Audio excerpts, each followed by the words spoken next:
GMRT हे कधीच कारण नव्हतं. GMRT काहीतरी चालढकल करायची म्हणून GMRTचं कारण करण्यात आलं. वैष्णव हे मी ज्या व्यवसायात आहे त्याच व्यवसायामध्ये त्याच क्षेत्रामध्ये ते इंजिनियर झालेले आहेत, IAS अधिकारी आहेत. त्यांना वाटलं की बाकी सगळ्या लोकांना कोणाला काही कळणार नाही, पण मी आपलं करत असलो की बाकी लोकही GMRTची अडचण नाही, GMRTची अडचण नाही. खरोखर GMRTची अडचण नव्हतीच.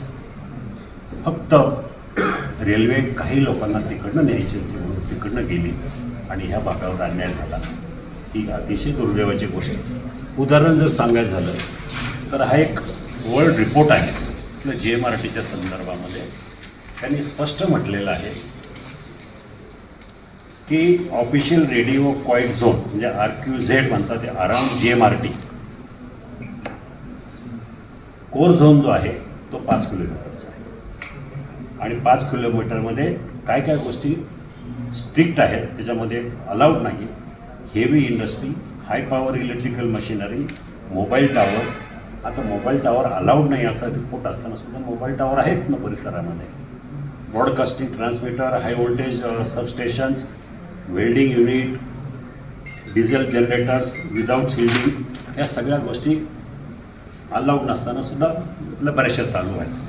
Allowed only with shielding and permission, residential use, agriculture activity, low power electrical equipment आणि वायर्ड कम्युनिकेशन्स म्हणजे जे काय असेल ते. आणि याचं दिस 5 किलोमीटर रेडियस इज क्रिटिकल. फक्त 5 किलोमीटर अंतर हे क्रिटिकल आहे. त्याच्यानंतर 5 ते 30 त्याच्या पुढं किती काही करा, काही प्रॉब्लेम नाही. झोन 2मध्ये जे दिले 5 ते 30 किलोमीटर अंतरामध्ये ह्या गोष्टी त्यांनी प्युअरली हे केलेल्या आहेत की अलाउड आहेत. Roads and highways allowed, railways allowed, light industry allowed, heavy industry with clearance, हे सगळं रिपोर्टमध्ये त्यांनी सगळं लिहिलेलं आहे. म्हणजे मला सांगा 5 किलोमीटरमध्ये त्यांनी पुढं स्पष्टीकरण दिलेलं आहे. आणि जर तुमचं अँटेना अशी असेल आणि माझी रेल्वे लाईन अशी फिरून त्याला जर फिरून जात असेल तर ते 5 किलोमीटर. अन्यथा इथं तुमचं आहे आणि इथं असेल तर 3 किलोमीटरसुद्धा चालू शकते. अशा प्रकारचा हा रिपोर्ट आहे. कारण काहीच नाही आहे. Highways near GMRT allowed, railways, हे सगळं लिहिलेलं आहे. हे सगळ्या कॉपीज तुम्हाला देईल. म्हणजे याचा अर्थ आम्ही माझ्या शिरूर लोकसभा मतदारसंघ असेल किंवा आपला उत्तर पुणे जिल्हा असेल, गेल्या माझ्या अनुपस्थितीमध्ये गेल्या 7 वर्षामध्ये 8 वर्षामध्ये काय गमावलं आहे.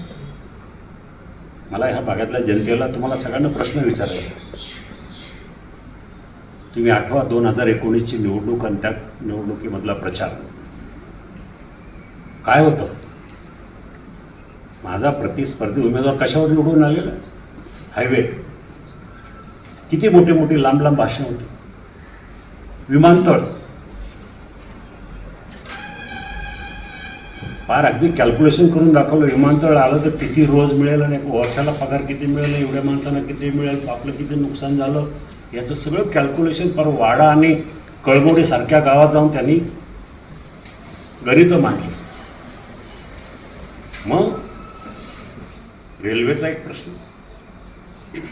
मग रेल्वे नाही, हायवे नाही आणि विमानतळही नाही.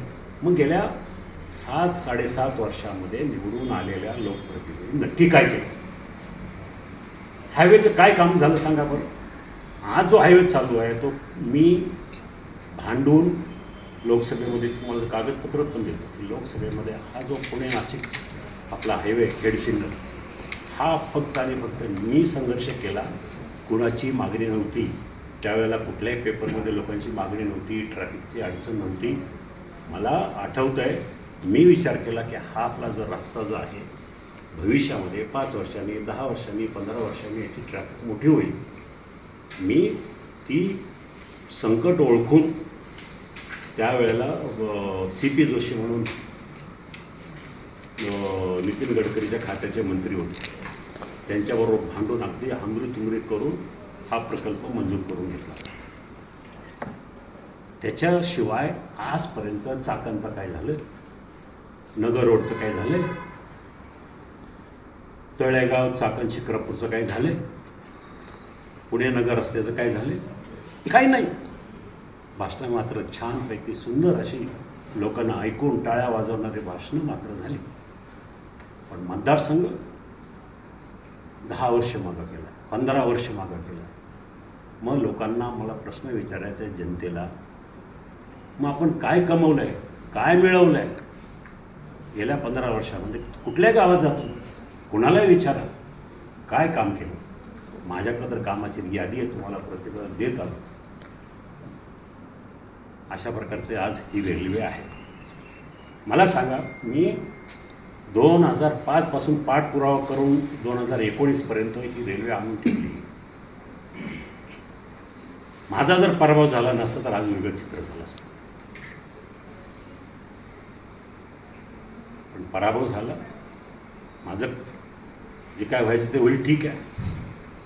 परंतु मतदारसंघाचं नुकसान झालं ही माझ्या दृष्टीने अतिशय वाईट घटना आहे.